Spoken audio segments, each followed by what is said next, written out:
Hello world and welcome back to our YouTube channel. So first and foremost, before we jump into this video, I want to just quickly say that if you guys are new to this channel, make sure that you subscribe. I'm going to leave a box right here that if you were to click it. If you were to click it. If you're mobile, you won't be able to click it, but if you're on your computer, you can definitely click it. It will subscribe you to this channel. You can, however, go down below to where the description box tends to be, and there is a subscribe subscribe channel. There's a subscribe button right beside my picture that says Yamile Elizabeth, and you can become part of our family.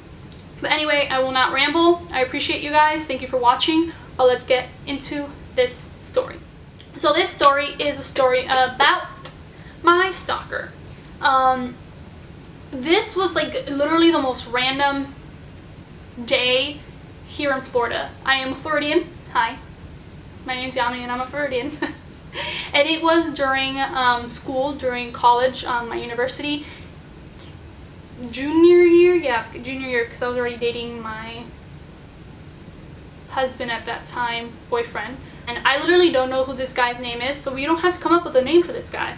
We'll just call him Bob in case I just want to call him a name, because Bob is just Bob. Nothing crazy. Even though we call my dad Bob because his name is Rob and people just call him Rob or Bob. So sorry, Dad, if you're watching this, your name is special to me. But Florida is bipolar. When I say Florida is bipolar, like literally half the sky, like let's say the sky is divided into thirds. Like one part of the sky would be like super bright. The other like midway would be like cloudy / lightning, and on like the other side of the Florida, the other side of the sky could be like pouring down rain. So you can like, it's just extremely bipolar. You can go from instant sunshine to instant thunder, storm, hurricane outside your house, school, anywhere you live in Florida. And so Florida was having one of those bipolar days.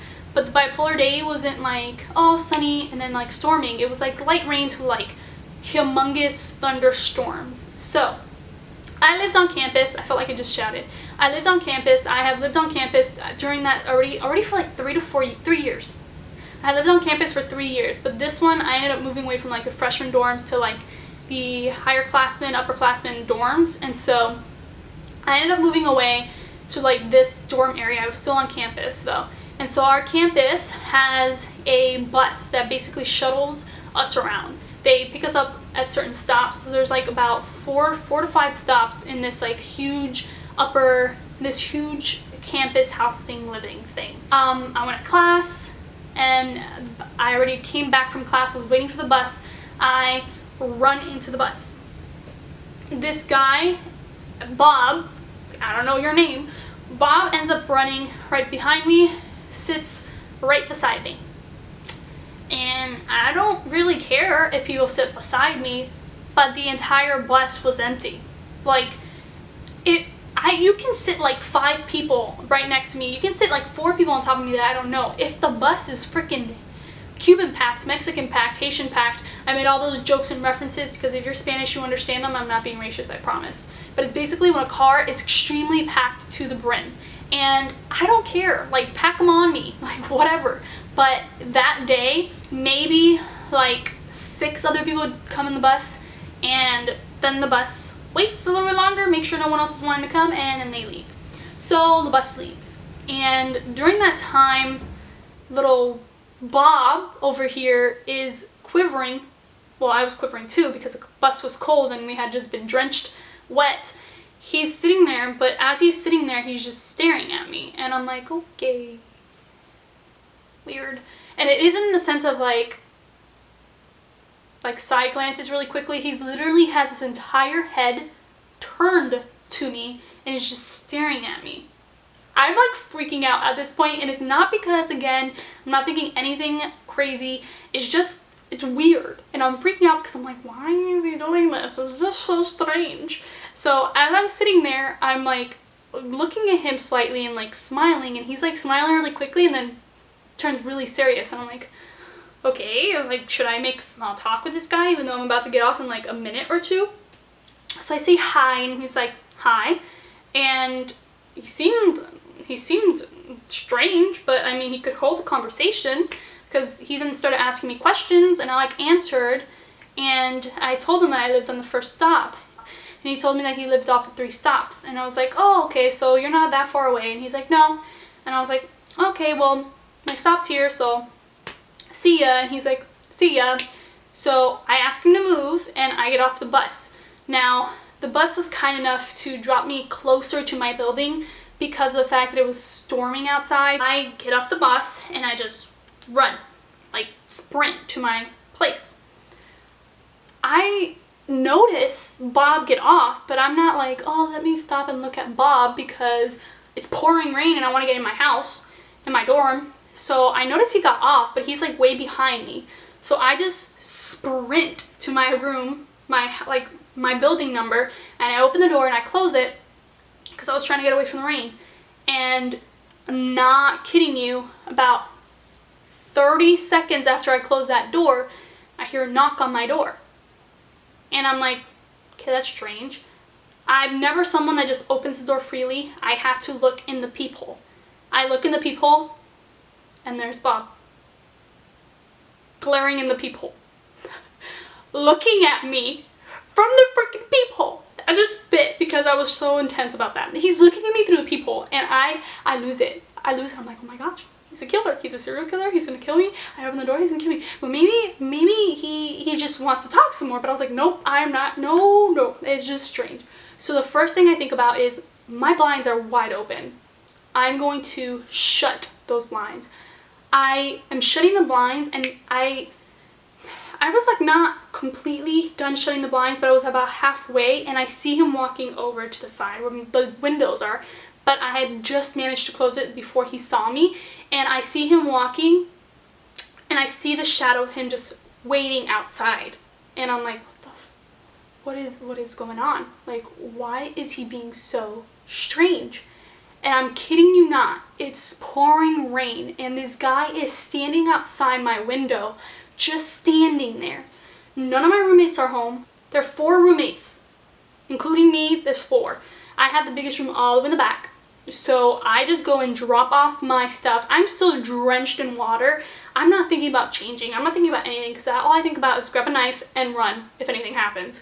So I just drop my backpack off. I go towards the kitchen and I grab a knife and I just start calling people. I call my roommate B, and I say her real name. I call my roommate B and I'm like, hey, where are you? And while I'm talking, I'm not like towards the front of the apartment because I don't want him to hear me. And then I hear while I'm talking to her, I hear like really loud like bashing knocks on the door. And I'm like, what the this is so strange. And I'm like, B, where are you? Like, are you like gonna be home anytime soon? And she was like, no, like I have class. I have another class after this. And I was like, okay. She's like, why? Is everything okay? I was like, I just think there's someone at the door. She's like, just don't open it. I'm like, well, duh, but I'm alone. She's like, just don't open it. I'm like, okay. I call my boyfriend the same thing at the time, Christopher, my husband. I call him, I'm like, there's someone at my door. And he's like, what? Like, I'll come over when I can. And he was in class too, so he couldn't come. And I was like, okay, well, it's fine. Like, I guess I'll just wait in my bed with a knife on my hands. And so I walk over to the front door and I peep through the hole. And now Bob is still there, but Bob is slightly scrunched down to where he thinks I don't see the top of his freaking head so that I can open the door. And I'm like, he is so freaking creepy. I'm like trying to think through every situation as to why this guy would want to come in my apartment. And I'm thinking, my dorm room, I'm thinking, does he know someone? Maybe he is waiting for someone. Maybe I let him on. Maybe he just wants to get away from the rain. I'm just thinking about everything and anything, but I'm not opening that door. The knocks are still coming, but you can tell that they're dying down. I look out the peephole and you can tell that he's still there and he's still scrunched down. So I just go to my room, and I have my room is like all the way in the back, and you have like a clear shot of the door when you open it. And I sat on my bed, so I'm just sitting there with a knife and my phone just in case of anything, and I'm looking at this freaking door. 30 seconds to like a minute, from a minute to like a minute and a half to like 2, and he was there for a while. And the knocking stopped when it got to like an increment of like 4.5 to 5, because he literally stood outside my door. I'm not kidding you, probably longer than like 45 minutes. And I don't know why I didn't call the cops, because we have cops on campus. I don't know why. It didn't come to my mind. My mind was just instant survival. Like, if anything happens, I'll just stab him. I'll just fight him. Like, I don't know why the police didn't come to my mind. When it got to like 4.5 minutes to 5 minutes, I stopped hearing knocking. But I wasn't going to take that as in like, this dude's gone. And then I called my friend Nerland. And I told her about it, and she's like, well, I'll come over. I think it was Nerland. She was gonna come over anyway to hang out. And so I was like, okay, I'll see you soon. Like, if you're coming to my front door, like, please text me, let me know that you are exactly at my front door. So she texted me, letting me know she was there. I opened the door. By that time, the rain had diminished. It was to a point where it was still kind of heavy, but it wasn't like extremely storming outside. And so she walks in, she's like, are you fine? Like, I locked the door immediately. I closed the door behind her. I put all the safety locks that I had to.